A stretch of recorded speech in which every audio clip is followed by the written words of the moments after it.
వత్తుగుండ్ల గ్రామ అభివృద్ధే లక్ష్యంగా అడుగులు వేస్తూ మన ముందుకు వస్తున్న మన ప్రియతమ నాయకుడు, ప్రజలందరి ఆత్మీయ బంధువు మేకలి హనుమంతన్నను సర్పంచ్గా గెలిపించుకొని వత్తుగుండ్ల అభివృద్ధికి బాటలు వేయవలసిందిగా కోరుతున్నాం.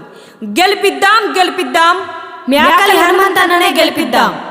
ఓటేద్దాం ఓటేద్దాం, మేకలి హనుమంతన్నకే ఓటేద్దాం. రచన గానం సింగర్ దోరపల్లి లత.